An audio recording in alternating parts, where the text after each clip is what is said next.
Thank you, Nina, for the introduction. So, you have heard a lot about consensus in the last 2 weeks. It won't be a consensus talk, and then I planned it to be very basic. So I won't be talking about any advanced recent research, but it's supposed to be more like tutorial. And if you know about DKG, I think you can already zone out, and then you can come back for the next talk. So it'll be very basic, and we'll go very slowly. Because I tailored it like this because I felt most of the audience might be more consensus focused. So some of the things here might be new, but let me know if I'm going very slow. I can speed it up and give you back half an hour time. So as Mahina said, so the distributed key generation, or DKG in short, is some kind of it's a specialized multi-party computation protocol that is often useful to do something called threshold cryptography, which you use to improve the efficiency of consensus protocol that's at the protocol layer.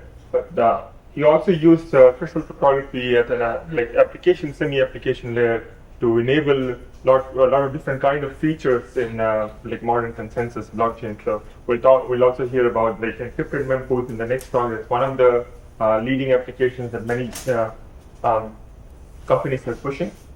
So going forward, distributed key generation is like a specialized multi-party computation. So, and some applications are threshold signatures. So this is probably know about digital signature scheme. So threshold signature is a multi-party computation variant of signature, where you have a set of parties, and each party will have some secret keys that they locally store privately.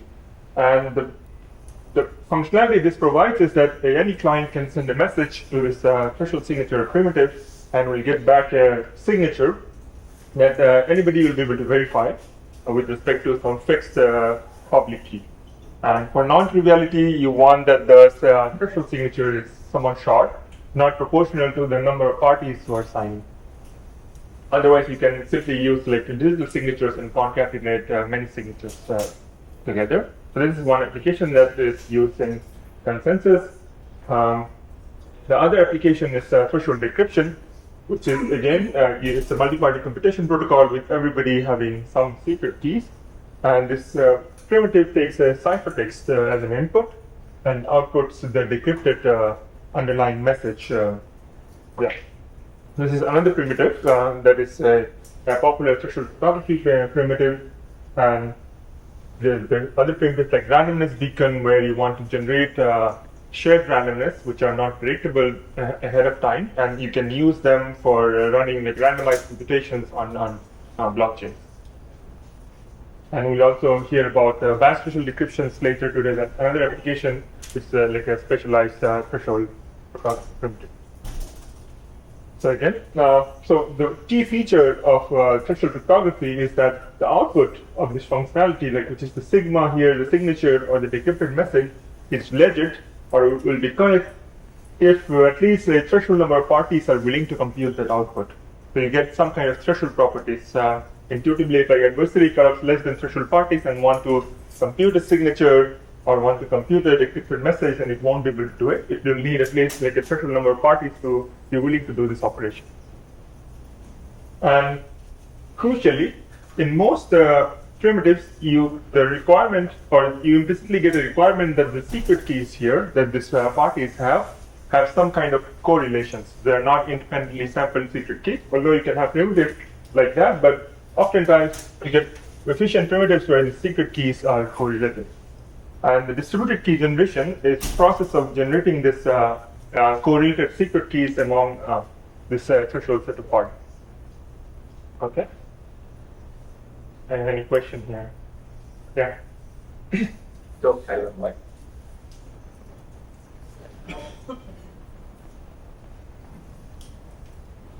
it's funny you said that it's not consensus, but for me, DKG is a consensus problem. Yeah. And you didn't mention this, but like the important outcome that we agree on the topic. Yes, in the future slide.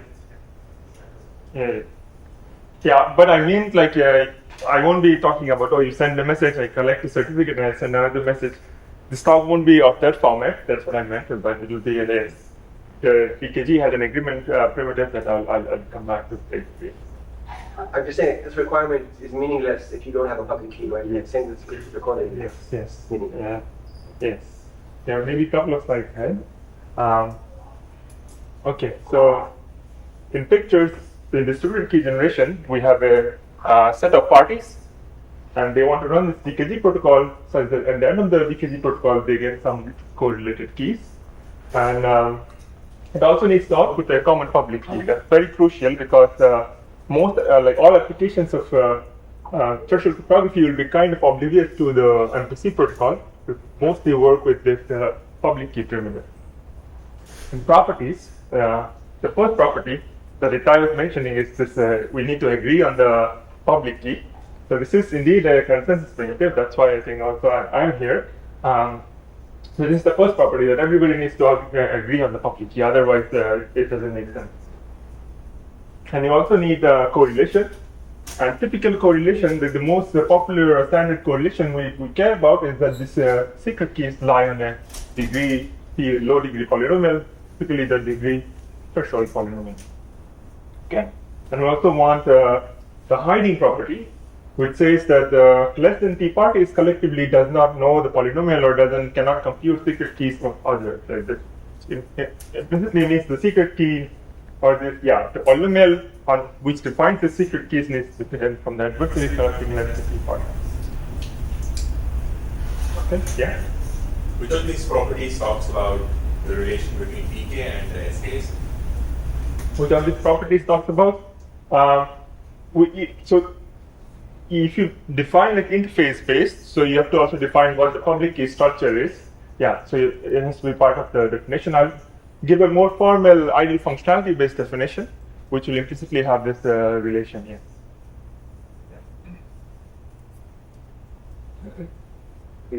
Yeah. Cool.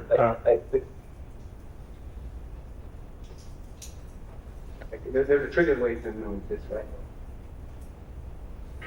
Should we do it in this? Without a public, or it's just secret sharing? Or? I think even without the public key, it's not trivial, because it's correlation and then hiding. Just creating a random share. Random secret share. Yeah. Okay. That's not DKG. That's not DKG. Yeah. DKG requires a different definition. Yeah, outputting a public key. Yeah. So I'll get to the formal definition a bit later, but let's talk. I want to give a little bit background on threshold secret sharing, which is this summation secret sharing to show up. It's like something good to know if you're in this space. It's a very classic primitive. This is the idea of just secret sharing without any notion of public key and all this thing. So this is the primitive to share a secret S into n shares. Let's say we have a party S. Party with the secret X, and the party wants to compute n shares of the secret. In the properties we care about that the more than t plus 1 shares reveal the secret, and less than t shares will hide the secret. Okay. So this is DKG without the public key. This is just I'm just talking about an algorithm, not about a protocol. And this is the classic example of Shamir secret sharing, which achieves these properties. And how it's done is that given a secret, and if you want a threshold of t, the algorithm samples a random degree t polynomial with the constraint that the evaluation at 0, the constant term of the polynomial, is the secret itself. Okay, and you sample the remaining t coefficients randomly, or you can sample t evaluation points randomly, and then you define the polynomial, and the shares will be the evaluation points on this polynomial. You pick n evaluation points which are different from 0, and then you evaluate the polynomial at those points, and those are the shares. Okay. So how it achieves the property that any t plus 1 shares reveals the secret S. So since this is a degree t polynomial, t plus 1 points will uniquely define this polynomial. So once you have the polynomial, you can evaluate the polynomial at 0 and get the secret S. Secrecy property is non-trivial, so I won't talk about it here, but this is something it's good to keep in mind. I also have a slide on how you recompute the secret term given like t plus 1 or more points. And this is this idea of Lagrange interpolation. It's also a very standard tool to know, good to know. So this is how it works. So Lagrange interpolation says, let's say given t plus 1, I need one more, but t plus 1 x comma y coordinates here. Let's say the x coordinates are a1, a2, all the way up to a t plus 1. And the y coordinates, you have the polynomial evaluation. And given this, how do you recover the secret term without going through the entire process of recomputing the polynomial and then evaluating it? You can do it directly by using this algorithm called Lagrange interpolation. And how you do it? This is how you do it. So you define implicitly something called Lagrange polynomial. So these Lagrange polynomials are defined on the x coordinate. So you take the x coordinate and you define a set, and you define a Lagrange polynomial for that set. So for different sets, the Lagrange polynomial will be different. And the polynomial has this structure. So you multiply, take the difference of x minus aj, and then you multiply all of them. Except the ith Lagrange polynomial, you skip the ith point, and in the denominator you take ai minus aj and then multiply them. Okay, so this might look a lot complicated, but if I tell about what this polynomial is providing, it will become much intuitive on why we are defining this polynomial like this. So let's look at what happens if we evaluate this Lagrange polynomial lambda a of I at ai. Okay. So then what we get is that the numerator will become identical to the denominator. Okay, I'll slow down here. So in the numerator we have x minus aj, and in the denominator we have ai minus aj. So when we evaluate this Lagrange polynomial at ai, then we get this numerator and denominator will match. So we'll exactly get 1. Okay, and let's. The other property is that if we evaluate this Lagrange polynomial at any other point among these x coordinates other than ai, then I get 0. Okay, and why is this happening? So if I evaluate this lambda ai at az, so in the numerator we have a term x minus aj, and that term will become 0. And since we're multiplying everything, the polynomial will evaluate to 0. Okay, good. Any question?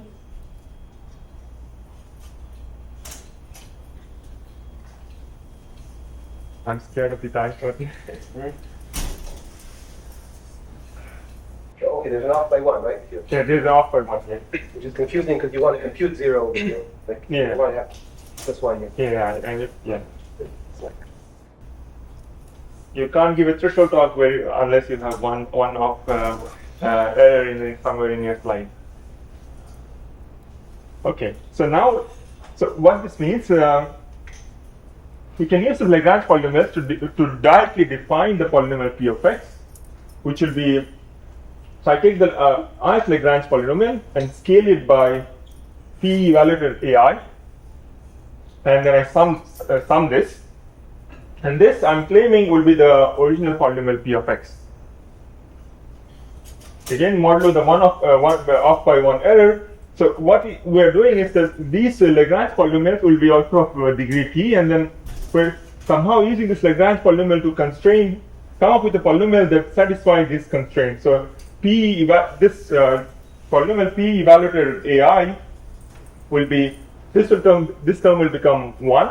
You will only get p of ai, which matches with the original source polynomial, and it will happen for all the t plus 1 points that we care about. So we are defining a polynomial which is constrained, and this is how we can define it. Okay. So once we have the structure, to compute p of 0, we just need to evaluate the Lagrange polynomial at 0, and then do this inner product. Sorry? Simple. This is p of 0 is not the public key. This is just if I go back to secret s here. So I'm saying given t plus 1 points other than 0, we can somehow directly go from there to compute the secret key without first recomputing the entire polynomial and then evaluating it. Okay. So the cost, computation costs of this Lagrange polynomials are not trivial, even evaluated at 0, but you can do a lot of pre-computation to store values and get some efficiency. And there's a better way, asymptotic, Symptotically better way of. than the graph, just FFT. If you want to compute many points, yes. You want, this is. Computing The way Lagrange. you showed it is, Yes. Yeah. there's like hard rule. Yes. Okay. Good. Yeah. So this is Frisch's equation. Just Okay. Any questions so far? Yeah. In this arrangement, we don't have the non have right? Here. Yes. So the T is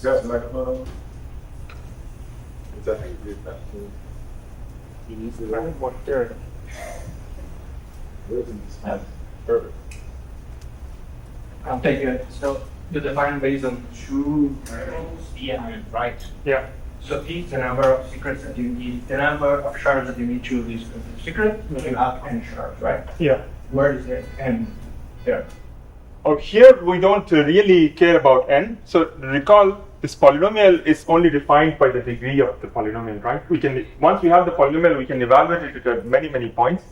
So n doesn't really show up in the Lagrange interpolation process. So n usually shows up when we put this inside a big protocol where we say we want to have n parties with a t fault tolerance so that we can t failure so that we can tolerate and that's where n will show up. Yeah. Good. So somewhere here you said that this is a finite field? Yes. And that n is smaller than finite field? Yeah, we need n needs to be greater than you need more than n points in the finite field on which you're evaluating this polynomial.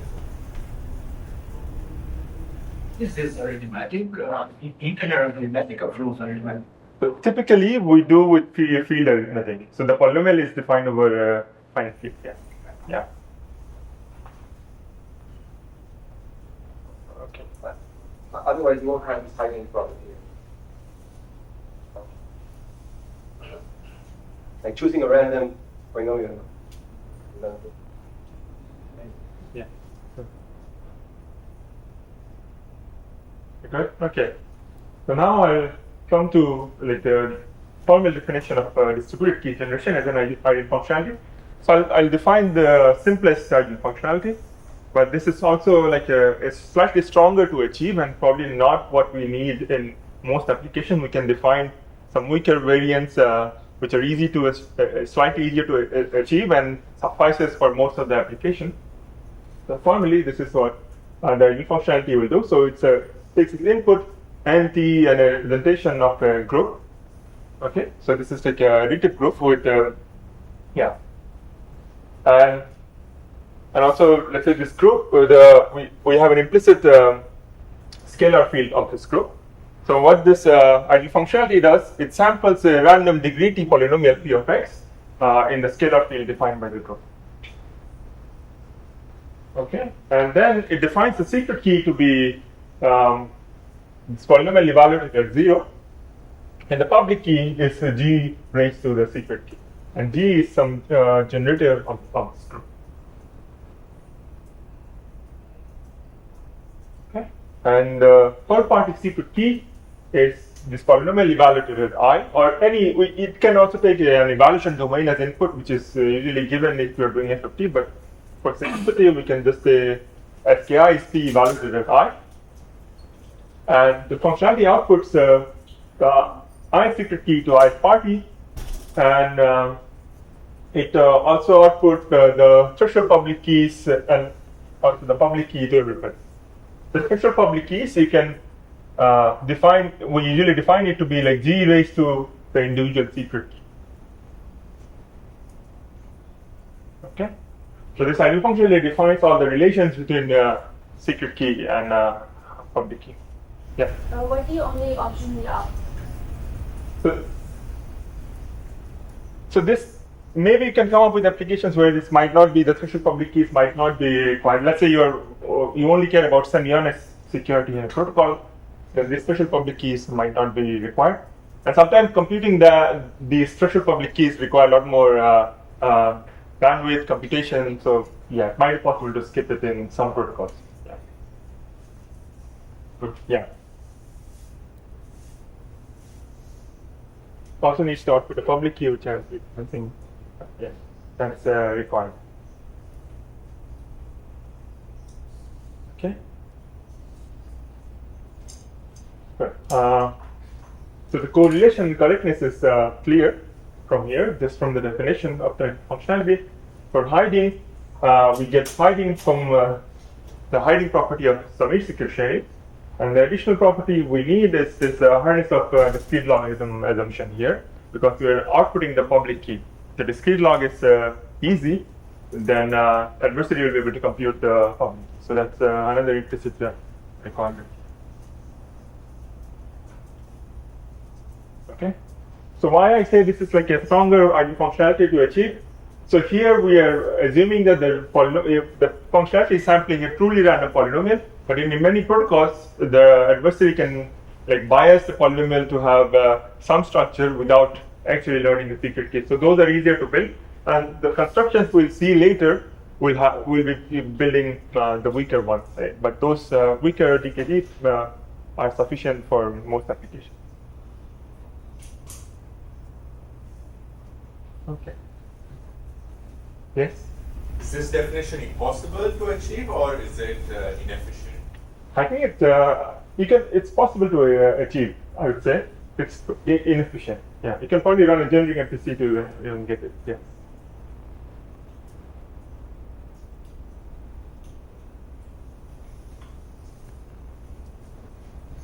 Good. When you say inefficient, like what is the complexity of doing this? What's the complexity of doing this? Complexity-wise, I think it might be similar to the weaker functionality. You just have to maybe few more rounds and send more information. Yeah. Like there's a question about how many rounds we need, right? Like how many consensus do we need to give us 1 round? We need end-to-end. Yes. Yes. Rounds assuming you can define rounds assuming a broadcast primitive or without assuming a broadcast primitive. I think Jonathan Carr showed that you can't have a 1 round TKG protocol even assuming a broadcast primitive, but it's possible to get with 2 rounds. But as we said, this requires agreeing on a public key, so you have a agreement primitive implicitly. So it's a question I sometimes think I don't have a clear answer to it. Is that given an ideal functionality for DKG, can you build an agreement protocol in a very nice modular black box way? The most reasonable answer I can think of, use this to build a common coin and then use the common coin somewhere and all this kind of stuff. Yeah. And the tricky part is that this primitive is inputless. So this ideal functionality is not taking any input from anybody and just outputting random looking correlated values. But in most of the consensus, everybody will have an input. Either in a broadcast, the broadcaster will have an input. In agreement, everybody will have an input. So that's where the difficulty shows up. But yeah, I don't know. Itai might have an answer to this, but I personally don't know how to build it very nicely in a modular way. Yes. So what is little g over? So G is the generator of the group. So and G to the SK is public key that we define, which is needed for many applications, most of the applications. So that's an input, right? I mean, everyone has to agree on the same generator? Yes. Okay. Yes, that's a good question. I've never thought about it. The question is, so there is an input which is, other than the parameters, the generator G. And one way to generate this input would be like somehow you, let's say, hash 1 and get the group. If you're in the right group, then the generator, you can work with like a standard defined generator. But so this input can be fixed a priori while you are describing the protocol. But in agreement or consensus, the inputs are chosen while you're running the protocol, not at the time of input, not at the time of describing the protocol. maybe you said it, but I didn't pay attention, but who samples the random polynomials? So this is an ID functionality. So this is not a protocol. So this is how we are defining. So we have to build a protocol that implicitly will be doing exactly this. Yeah. Very shortly, Chu is organal, right? Sorry. Chu is organal generation of keys. Al-Gamal. So in Al-Gamal, the public keys also have this structure. Yeah, but like in other special signatures, like even Schnorr, you have the structure. For BLS, you have the similar structure. Yeah.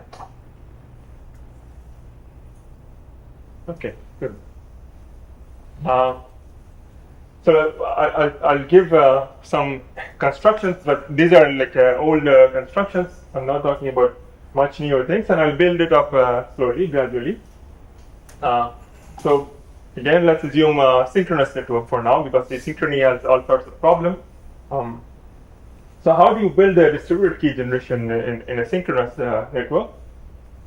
So each party, so it's a 4-party protocol, so each party will locally sample a random value, and then secret share it with everybody using the Shami secret sharing.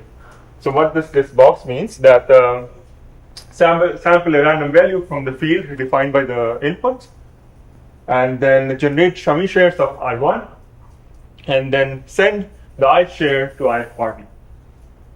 Okay, this is this SS box means. So at the end of this step, each part, let's define a polynomial, implicitly degree T polynomial R. I'm overloading the notation, but after the secret sharing phase, each party will have one evaluation point on this polynomial. Okay, good. So then each party will do this in parallel. Party 2 will sample as local random value R2 and do the secret sharing. Party 3 and 4 will also do the same.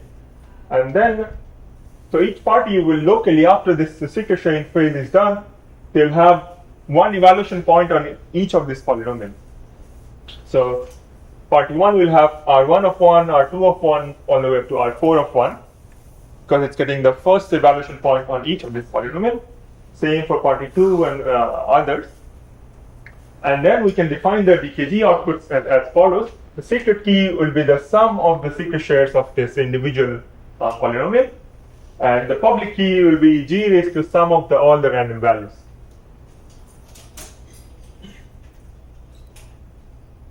Okay. Any questions here? Good. Okay. Sorry. Yeah. What are the RIs?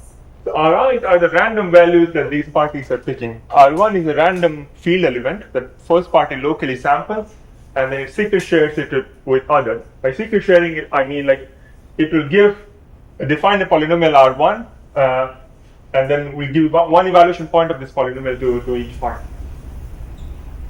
Okay. So it's the P. Sorry? It's the P from the previous slide. The P, yeah, so this implicitly defines the polynomial P of x, which is the sum of these individual polynomials.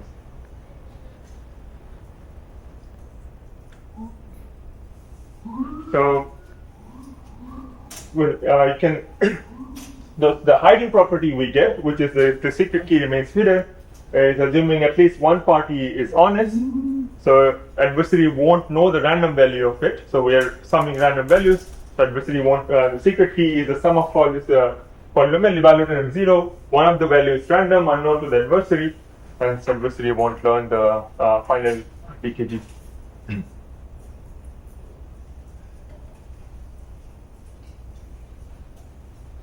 Why 4?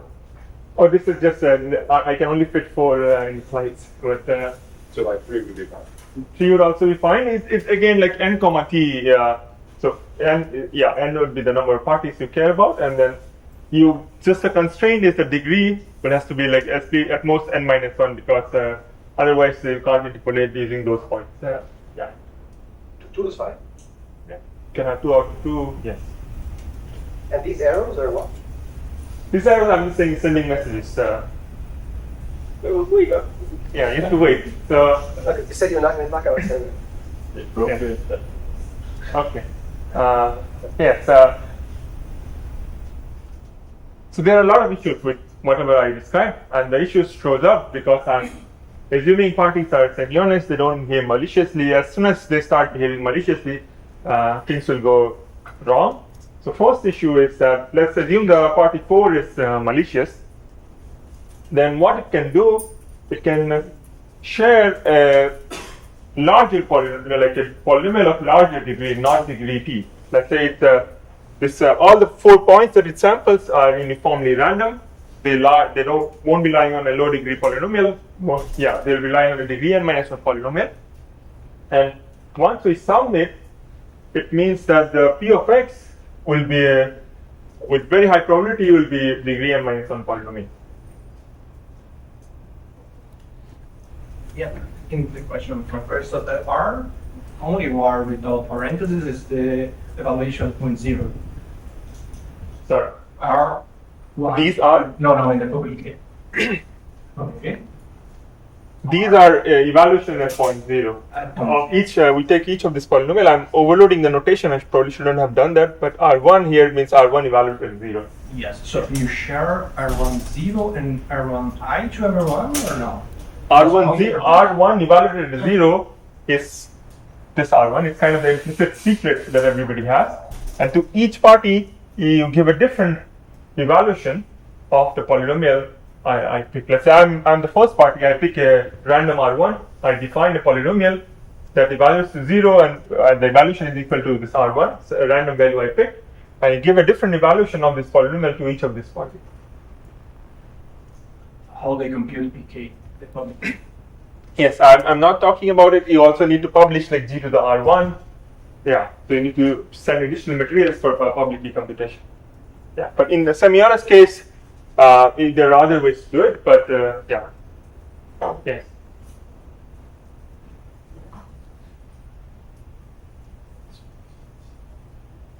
So my understanding is each Ri and T polynomial, T degree Yeah. polynomial, right? They all, if they're honest, they all use Yeah. T degree Yes. polynomial.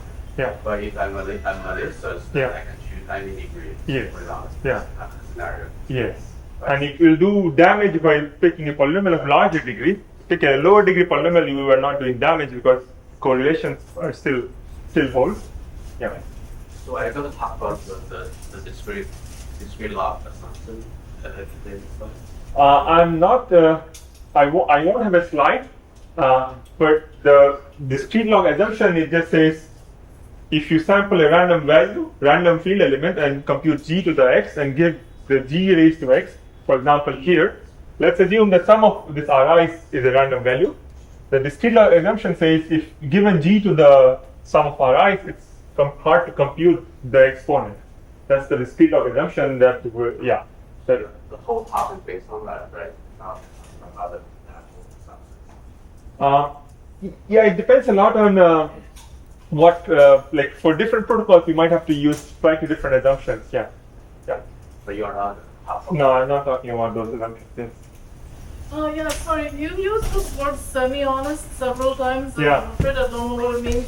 Okay, semi-honest means that the parties will follow the protocol, like you give them a protocol and they'll blindly follow the protocol, but they might be curious, they might be try to learn what others have, maybe try to learn the secret key, like honest but curious. That's another more informative term. Yeah.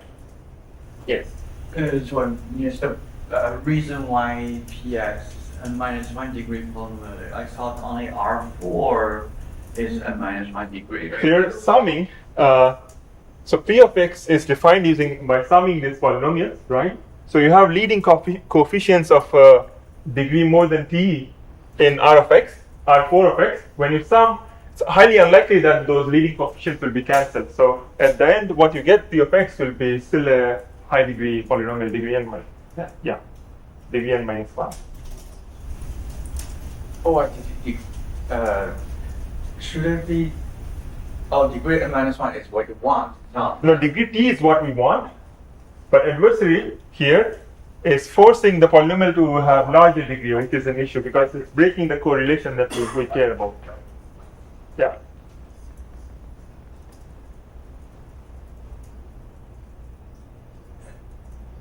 I don't want to do ring representative, but if you want the four guys here to have different powers, let's say T is not one, so T is not each process with one key, but you have different powers here. Let's say these guys are one has power 1, the other has power 2, the other has 5. Like you have voting power and consensus. Oh, you're saying Yeah. if parties are weighted, they have different. Exactly. Oh, that's How much complex this becomes. oh, that's a Pandora box. I think right now we don't know how to do it much better than the fact virtualization. Yeah. You might do some optimizations here and there, but that's a long and very amazing open question. Both theoretically interesting, also like we struggle with it even in practice. Yeah. Okay. So we need some kind of degree checking tools to ensure that parties are not secret sharing or sending high degree polynomial values that lie on higher degrees. So that's we need some kind of tools to build it. And second is party a malicious party can selectively reveal shares. By that, what I mean that a malicious party may just send its shares to one party, let's say the second party, and doesn't share it to the other parties. So what will imply is that this will lead to a disagreement on what the public key should be, and the secret keys that the parties locally compute will be incorrect because they'll be relying on different polynomials and so forth. So this can also cause a lot of damage. So this is, yeah. Yes? Sorry, when you cross out the share, you mean they just didn't send the Yeah, share? they just didn't send it. Isn't that immediately detectable as? Yes, yes, that's in synchrony. It's probably immediately detectable, but the party might send malicious shares and wrong shares, then it will reduce it to the previous problem. Yes, yeah, but the other issue is party 1 might locally think that the R4 is malicious, but party 2 got everything, so he thinks R4 is honest. So they only two honest parties are now in disagreement. So okay, so we need some kind of all or nothing like property. What I mean, we need some kind of agreement to decide who did things correctly, who is malicious. Okay. Yeah. Simply, when you are malicious, Yeah. you can just simply reveal your secret key share, and so yeah. So when you're malicious, you can just reveal your secret share. So it's really this problem. So is it very useful to study the other problems behind that? So you're saying adversary can just reveal what some secret it is speaking? All these the shares. All the shares. Yeah, you can reveal them. So it's really reduce the crazy. So what's the security guarantee you want to give? You want to give that an adversary who learns, let's say up to shares of T parties, learn nothing about the final secret. And let's say party 4 is malicious and then it reveals this all its shares. It's okay because we still have more tolerance. If larger than it's getting lower and lower. In theory, we're still fine, but yes, in practice, we should really disincentivize parties from publishing their shares. And this also shows up in practice in something called similar to nothing at stake problem. So if you're using distributed key generation in consensus, and you have a whole set of committees that did some kind of secret sharing, and they have their old keys, and they now are out of the consensus protocol, let's say out of the Ethereum consensus protocol, now they have no incentive to keep things secret. So, those are very nice questions, yes. Can I be very naive here? If everyone produce the P key and share with each other, if all the P keys are equal, the protocol succeeds. All the public keys. So all the public key computed by every to compute the public key, you need the individual values in the exponent, but the shares Just the local shares are insufficient to complete the loop. But yes, you're in the right direction. We somehow have to, like somewhere we have to invoke like stronger primitives like agreement, because again the problem, if you say let's publish the public key and then decide whether who is correct, but again there can be disagreement, and that way you're just pushing the problem to the next step. So ultimately you'll have to invoke this. I'm just saying, if this guy creates a polynomial with a different degree, Yeah. the probability would be wrong, right? I mean, it would be different. Yes. Yes. We need some kind of degree test. I'll come back to all of those. Yes. Yes. Maybe and follow what goes wrong. So like that 4 is.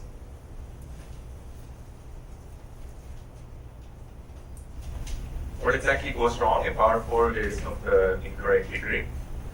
You're not meeting the functionality, right? The functionality says the secret key needs to lie in a low degree polynomial. So now the correlation is broken. So that's the first issue. And other issue is in practice, you need degree plus 1 many honest parties to do something useful using this key. If degree is n minus 1, you need all n parties to do something useful. And if one party is, let's say, offline, then you can't use the key for the intention. Yeah. So for example, they cannot reconstruct. Yeah, they cannot sign, they cannot they reconstruct, cannot decrypt. sign. Yeah. Yeah. And is there also an issue if it's actually a degree 3 polynomial but it's not random? Yes. So high-level answer is external secret sharing ensures hiding property when the polynomial is random. At least this individual polynomial needs to be random.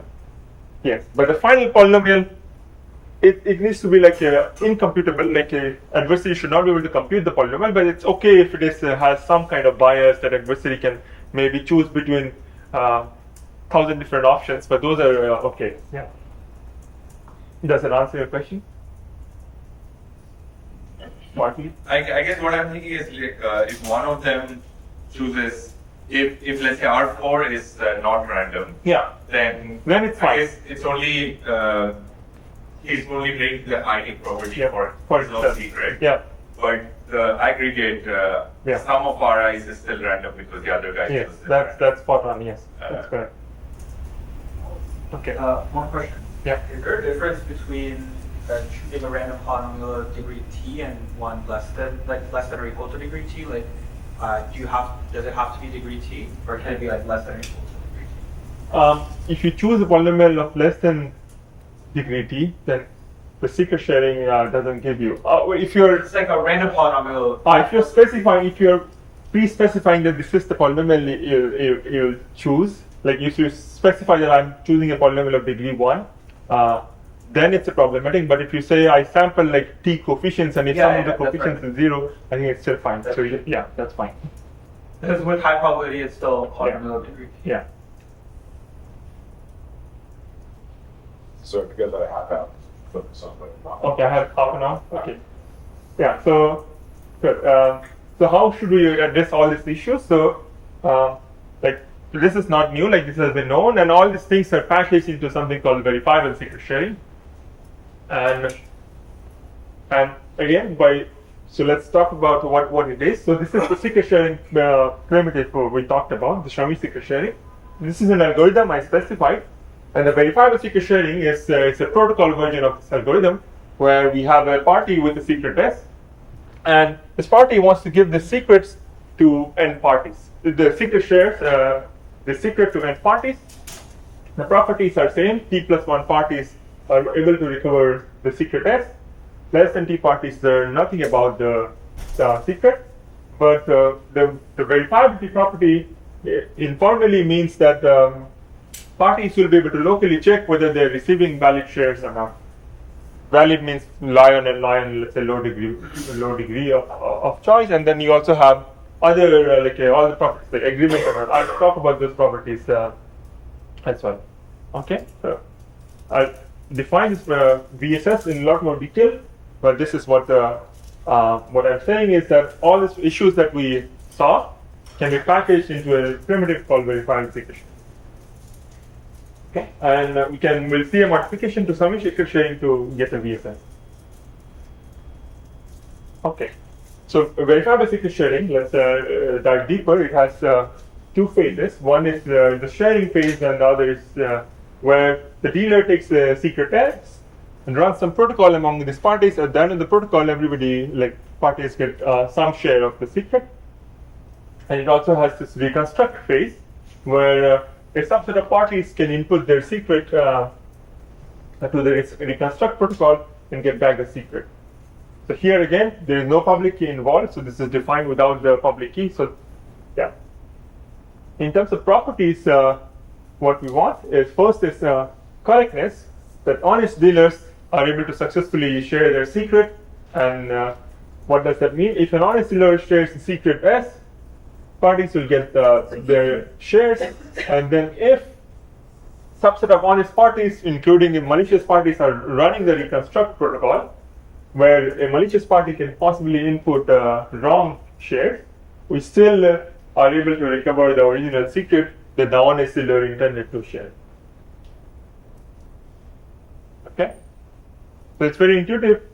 Honest dealer are able to share a secret, and then if you run the reconstruct, we get back the same secret.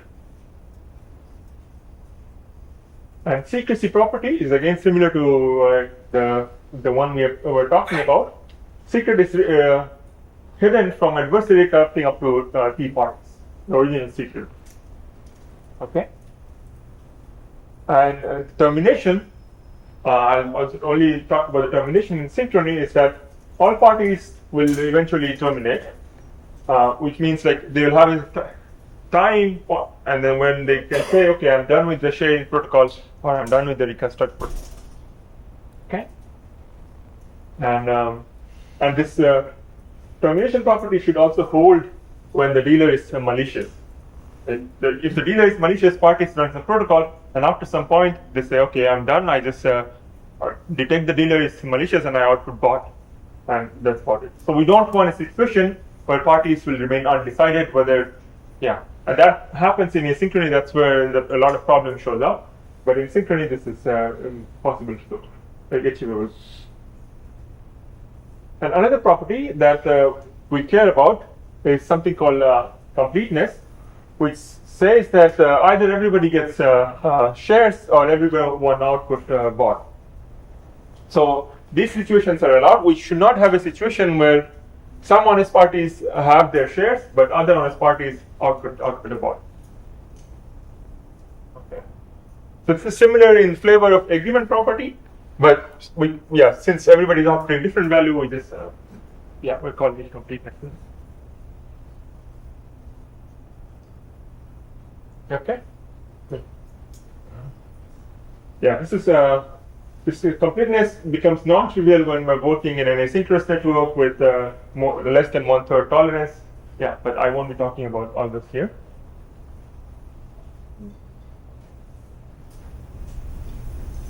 Just a little bit of a digression. I'm curious. So, like for the practical notation of TNG, what synchronous assumptions do you tend to make? So I'm like you think about the asynchronous case being hard, and I'm wondering how much that's kind of more a theory problem, or whether that's also so when DK is usually deployed in blockchain protocols, what kind of synchronous assumptions do you usually have on?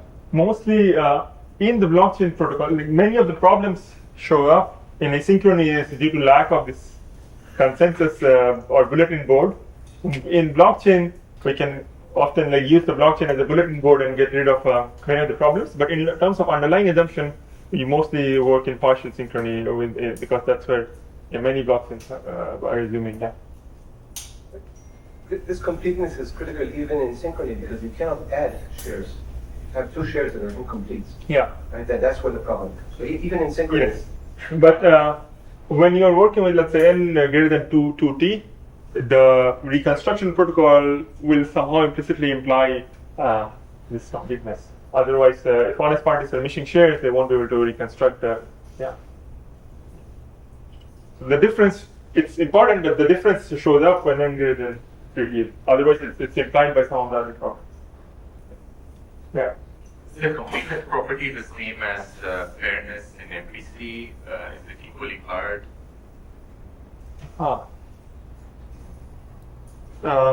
Fairness in MPC says if an adversary learns the output, then honest parties must also learn the output.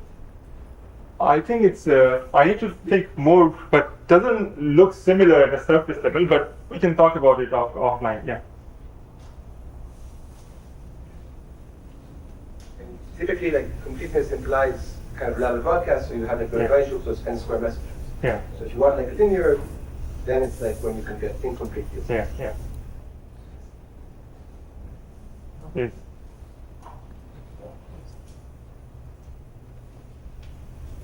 I guess that depends on the goal, right? So if you are trying to guarantee everyone receive the shares or nothing, right? Or like fun. And so what also that are we able to achieve agreement among the functioning correct parties, not the releases party, only the one. So you care about agreement among honest parties, but where completeness really matters is that you take this secret shares, and if you're, let's say, running some computation on top of it, maybe local addition. For example, in DKG, we saw they locally added. And if some honest parties are missing some shares, they won't be able to locally get the correct secret key because, yeah. But if you just care about maybe secret sharing and reconstruction, then it's for completeness is, and it's okay to not have that. Okay, so ID functionality wise, at a high level, the sharing phase, the dealer submits the secret to this ID functionality, and it outputs done message to everybody. And in the reconstruction phase, everybody just initiates the reconstruction to the ID functionality, and then ID functionality outputs the original secret. Okay, just to have like a more clear picture in mind what VSS is all about. There are other possible definitions, but let's it's a good simple one to keep in mind. Okay. I might have to go a little bit faster here, but let's we'll see some construction of a verifiable secret sharing scheme. I want to give a brief background on something called a polynomial commitment scheme. You might have heard about it. So it's a mechanism to commit to a polynomial or maybe a set of polynomials, and then later open evaluation of committed polynomial at different points. So let me explain what I mean by that. So the polynomial commitment scheme will have, let's say, an algorithm which is commit algorithm that takes as input a polynomial, could be of any degree, and outputs a commitment and some randomness that is needed for some later operation. Okay, so you can think of like a multiple tree with some fancy tools can be a polynomial commitment. And it also has this open algorithm that takes the polynomial as an input and some evaluation x coordinate I and the randomness of the commit algorithm, and outputs polynomial evaluated at that x coordinate p of I along with the proof by I. And there is a verify algorithm that takes the commitment, the x coordinate proposed to y coordinate along with the proof pi, and either accepts either output 0 or 1. 0 means it rejects the proof, and then 1 means it accepts. Okay, so these are the three properties, functions we want. In terms of properties, is that correctness says valid proofs must verify. Like if you're doing the protocol right, then the verify should always output 1. And in terms of like a soundness, we need this first property is called like a degree binding property, which somehow should be able to say that what's the highest degree of the committed polynomial. Okay, and we also need an evaluation binding property, which says it's infeasible to open same commitment to two different evaluation values at the same point. This will all become clear. I'll give a simple polynomial commitment scheme. And finally, the hiding property says it hides the non-revealed points.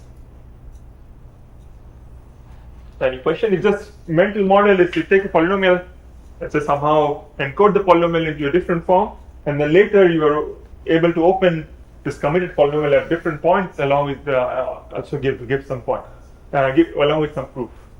You can have like a non-triviality where it says the commitment is to compress and all this kind of stuff, but let's say we don't care about those compressions right now. Okay, so let's look at this. The simplest, the oldest polynomial commitment scheme is this Feldman polynomial commitment scheme. It's a very simple construction.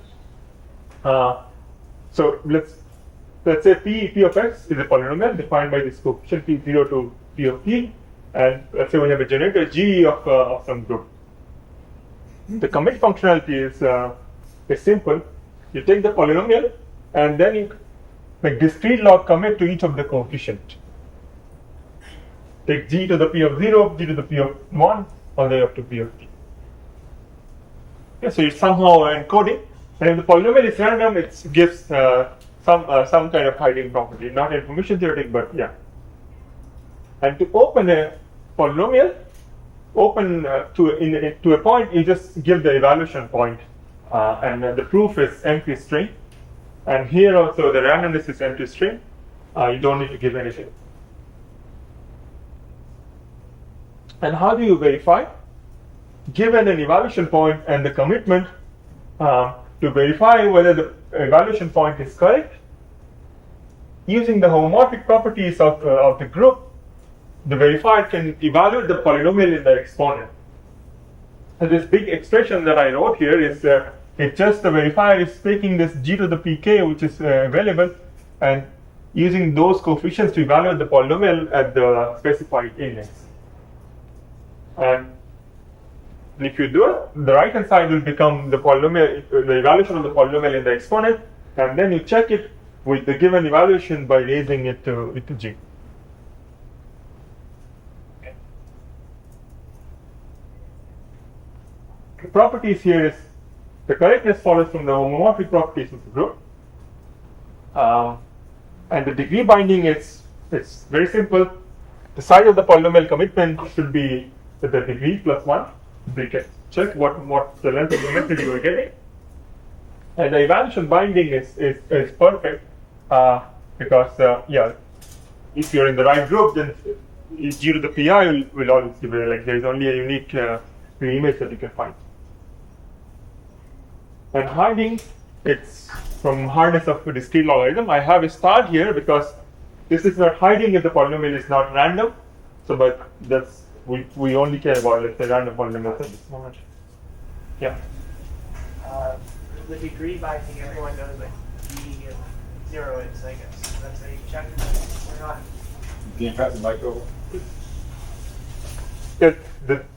The question is whether whether people agree on the generator or not. Yes, the generator, let's say, is part of the public parameters of the polynomial commitments. Yeah. Yeah. So the description of the group along with the generator is given as parameters. I guess. How do you make sure that the degree is maximum? Like, how do you make sure that they're not zero? Some of their message. So you just check. So it's you only like, you can have you only want to prove that the degree is at most t. Okay. Yeah, it's okay if the degree is lower. Let's say. Yeah. Feldman VSS. Okay, so given polynomial commitment, how much time I have? 15. Okay. Yeah, I can slow down a bit. So this is the Feldman polynomial commitment. And any question? Any more question here?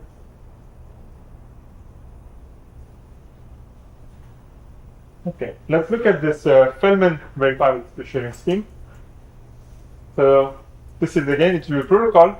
We'll be using some of the consensus primitives as well. Let's say we have a dealer, the party with the secret, we usually call the dealer, with the secret S. We'll first do this steps.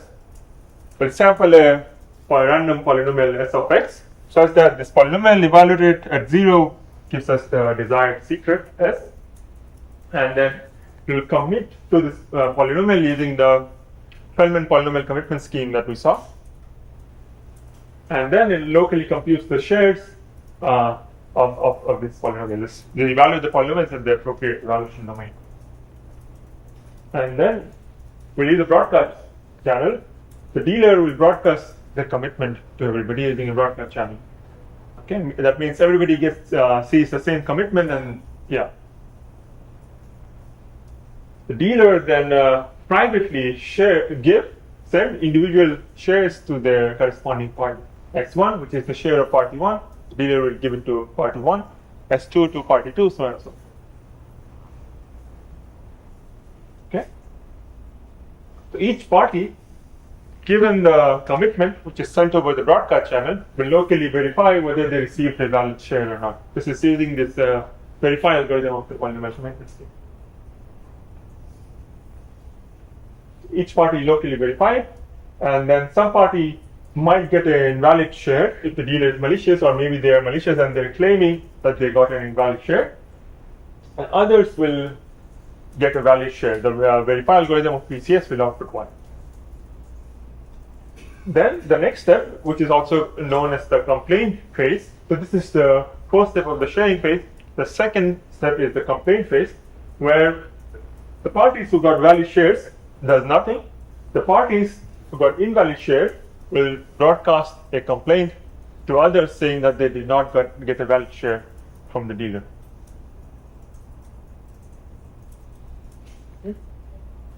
And then the next step of the protocol is the dealer, upon receiving these complaints, broadcasts the share of the complaining party using a broadcast channel.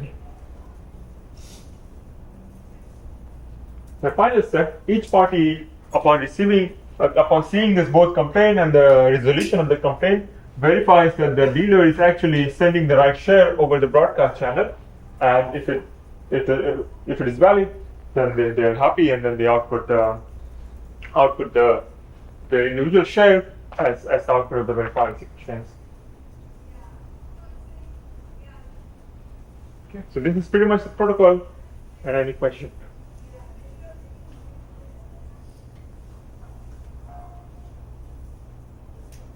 Yeah. So now everyone knows that stuff? Last one? Yes, everyone knows that one. That's a very good question, and I'll come back to it. Yeah. So after the complaint phase, one of the parties again claimed that they didn't receive the complaint resolution is sent over the broadcast channel. Yes. So and that means one of everybody sees.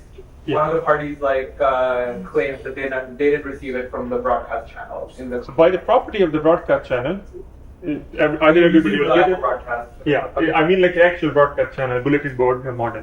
I see it. Yeah. Okay. So if there are multiple complaints, the dealer can send all the complaint resolutions together. This is the complaint base.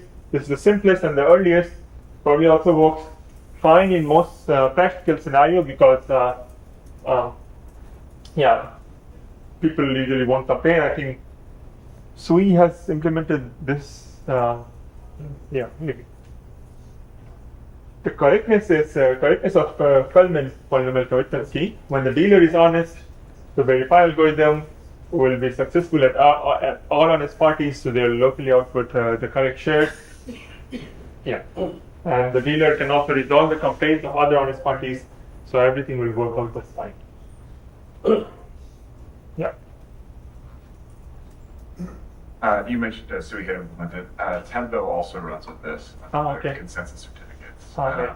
It's a modded version of this where we combine the complaint, the kind of second component round. Yeah. We can talk about it after, but it works, I guess. Yeah. I think here I described with 3 complaints. There are works that tries to reduce the number, 3 broadcast channels. There are works that tries to reduce the number of broadcast channels. Yeah. And then on the previous 1 or 2 slides ago, you mentioned how you synchronize the shares and the logs. At least how we do it is you, over an epoch, you basically use the consensus and then use heights as your timer. Yeah. So you kind of have this weird log, partially synchronous thing where you kind of use finalized blocks as your clock. Yeah. I don't know if it makes any sense, but if the dealer just rebroadcast and share of someone that hasn't complained, if the dealer is malicious, can rebroadcast the share of everyone. Right? Yes, yeah. And yes, that's a very good question. Again, I'll come back to the hiding property. We can have a slightly more discussion on that. Yes. The termination follows from the termination of the broadcast channel that we're using, right? And also like agreement follows from there. Okay, completeness is from the fact that the dealer needs to be considered as a valid dealer, it needs to resolve every complaint, which means either honest parties got their shares in the first phase privately, or if they did not get a share or got an invalid share, the dealer will send the share using a broadcast channel later. So secrecy is the tricky part. It's because we are revealing shares publicly. I think most people got very alert with that fact, and this is indeed a good observation. But here, what's happening is that if you think about the protocol, that honest dealers will never broadcast shares of honest parties. Okay, because if the dealer is honest, it sent the right shares to the honest parties, everything verified at honest parties, so honest parties will never complain. So you can use this fact to imply that even after the complaint phase, the public broadcast phase, adversary learned no information, no new information that it did not have earlier. If the dealer was malicious, then it can, again, as you said, it can broadcast all the shares, but adversary learns no information because it knew everything already, because it was a malicious dealer. And if the dealer is honest, a malicious party complains, the dealer only broadcasts the malicious party shares, the adversary again learns no new information. That is an attack for the dealer. It can be malicious, run the protocol correctly, but then share, for example, as true with some other malicious guy, right? Yes. Then S2 will complain. No, in this case, let's say that the protocol finished correctly. The dealer can still knows some shares, right? Yes. So we can provide shares to anyone he wants. Oh yeah, it can sell the shares. Can sell the shares. Yeah, that's a good problem. Maybe we can. I want to cover some more, maybe a few more slides. Yeah. But this is the complaint-based mechanism of verifiable secret sharing I mentioned. There are other mechanisms, verifiable encryption-based, sharing-based. Those have the complaint-based has some issues, so those others take care of those issues. But I won't be talking about them. But quick question. Yeah. In these three forms, are they kind of like you can use any polynomial commitment scheme for this? So here you're calling this like Feldman BSF, but you can use any other polynomial commitment scheme, and the protocol is still the same. Mostly yes. So it depends on in the DKG scheme. You also want to output the public key, right? So the polynomial commitment scheme somehow needs to reveal enough information so the parties can give the public key. And sometimes you want the threshold public key, which is basically the SKI. There you might need to reveal more information. So if you use KGG, which is compressing, then you need additional tools for those. Yeah, but work for the VSF, but then at the higher order, it may not work. Yeah. Good question. Yeah. Okay. Next will be the simplest slide, I guess. Putting everything together, this is the typical distributed key generation framework that you'll see in many papers. It's we have n parties, each party locally samples a random value. Then it secret shares or with the random value with everybody else using this verifiable secret sharing scheme that we saw. And then we run some kind of consensus primitive to decide on who did the verifiable secret sharing correctly. And then let's say the consensus output 1 and 2, which just indicates that party 1 and party 2 did things correctly. Then we can define the DKG secret key to be the sum of implicitly the sum of the secret shared by those parties. The public key will be G to the S, and individual secret key share will be the sum of the secret key shares. The notation is a bit outdated here; it didn't get updated, but okay. So this is the general distributed key junction framework that you'll see. I briefly want to talk about a few slides about asynchronous DKG, but no construction, but just want to highlight the challenges there.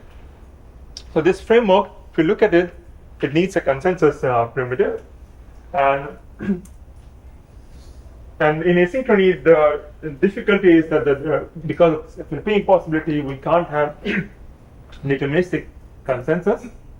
And if you look at the most consensus, asynchronous consensus primitive, they rely on common coin.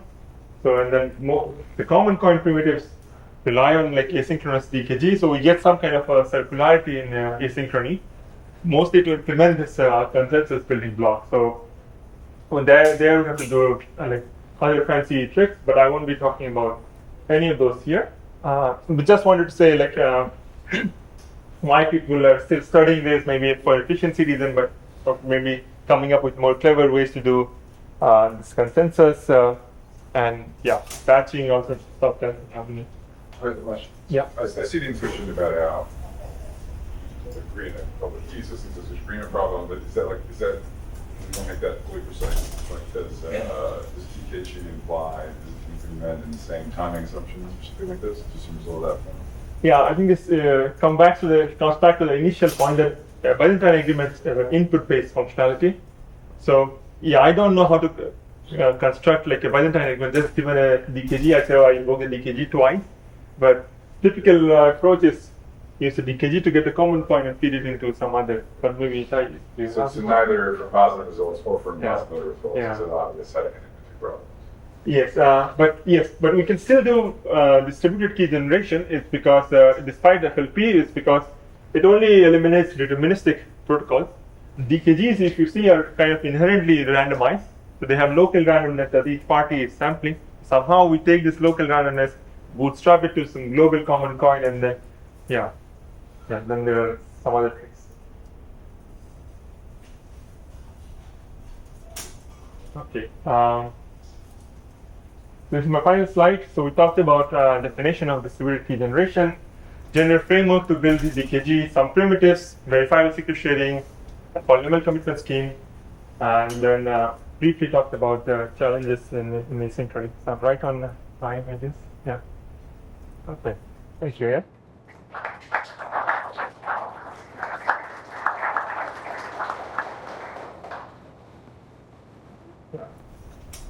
So even in synchrony, just wanted to confirm, because DKG protocol does involve both the broadcast channel and the consensus. Yeah. So DKG is only possible if n greater than 2t. Synchrony.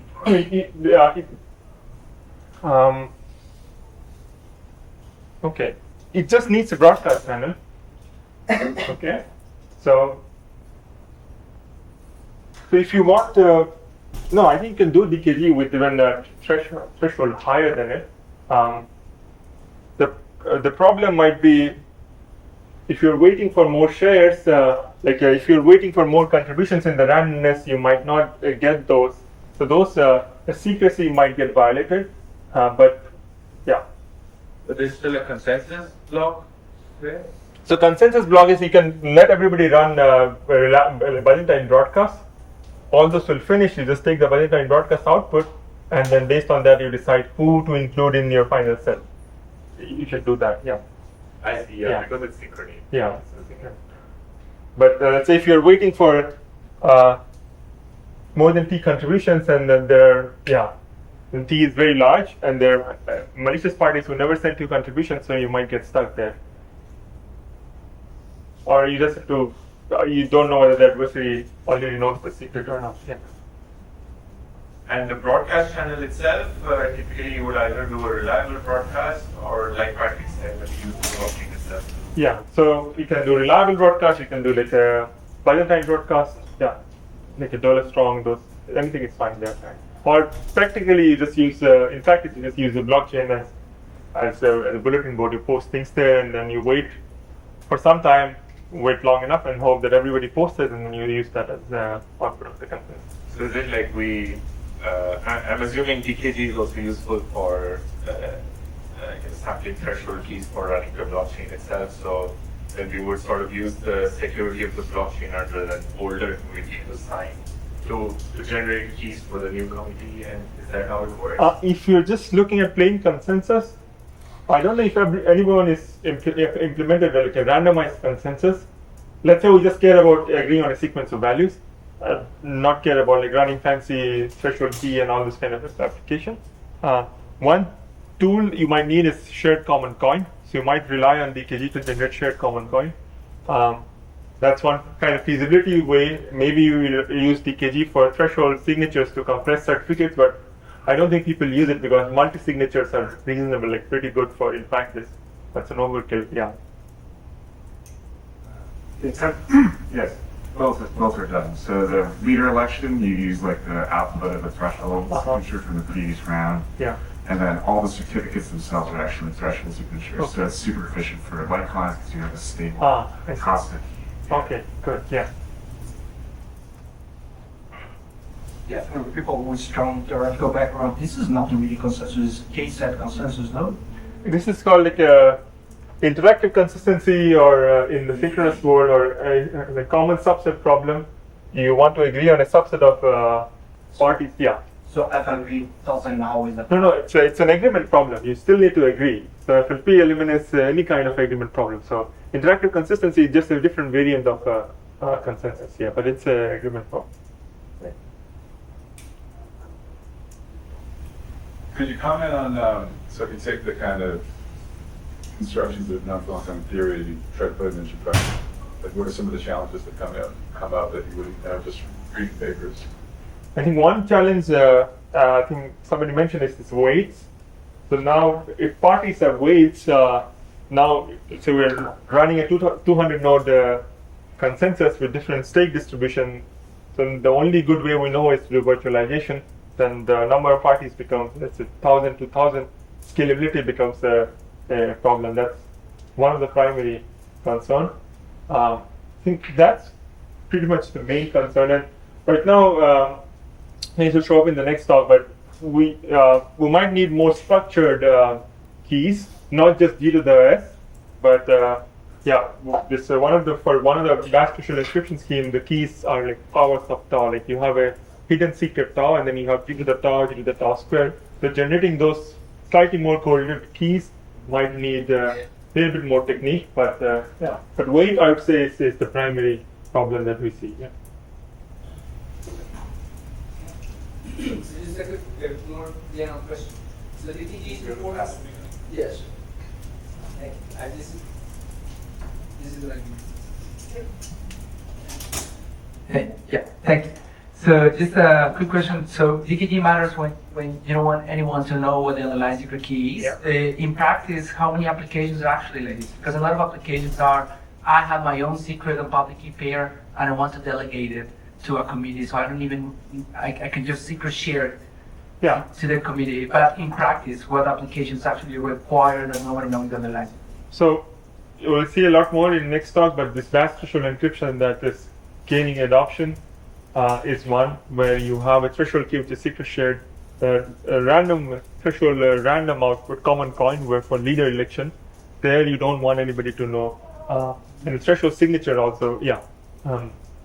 But again, yeah, if I'm a user, I have my key, and then I just want to, increase fault tolerance, I can secret share my key and store it in different machines. There, we probably won't be using DKG. Do you have an intuition of what application is more common? Because I think a big use of threshold signatures is precisely that. Other wallets and delegating your signature. But I was not aware of what couple of these other was already like yeah, I think those will be used very soon. Also, I use the common coin is Aptos uses common coin, the threshold common coin, and also in the wallet application, there are some service providers that say, or you can use will manage like those service providers will manage the keys for the clients, and they also run kind of batch distributed key generation to generate secret keys for clients. Clients don't need to generate it themselves; they can do like a Web2 authentication to the service. But yeah. That's another use case. Yeah. But that's for smaller parties, like they run with like 4, 8 parties. Yeah. Yeah. Just you mentioned the power of the tab thing. We found that basically somewhere between 256 and 512 parties is where that becomes better. And below that, like more of a naive approach actually is it's slightly faster. Okay. I should probably give the floor to the next speaker, but yeah. No, short question. So you can use any generator here, or you're restricted like in BLS, for example? In other words, how fast is the encryption using this kind of? So the choice of the group depends on what property you want. If you want bilinear pairing, then you have to work with a pairing friendly. If you don't want, then you can use with a normal, like a El Kamal style electric curve as well. So it can be as fast as traditional that we use. Yeah. Yeah. So there was earlier about the we cannot even trust the dealer, right? In the complaint space. So do you see there's a feasibility of using zero knowledge to replace dealer? Replace the dealer? Yeah. So one uses, you can probably use different polymer commitment scheme because that uses like a proof, right? You open a evaluation point along with proof. There you can use the sound zero knowledge proof, right? That's the only use I see. Or yeah, sometimes the other use it shows up in this verifiable encryption based method. So what you do, you encrypt a value, encrypt the shares, and then prove that you're encrypting the right share, and publish the encrypted share using a bulletin board. There you also use some kind of zero knowledge proofs to argue that you're encrypting the right value. So those are the things that actually shows up in ZK, that shows up in DKG, but there might be other some think of anything right now. Yeah. Okay. Throughout the talk, you were using the normal group-based computational methods assumptions. Are there constructions of this that are post-quantum secure, using like lattice-based stuff? I saw a few papers on it. I haven't read that, but they are coming up, I think, recently. But I'm not on top of that yet. Yeah.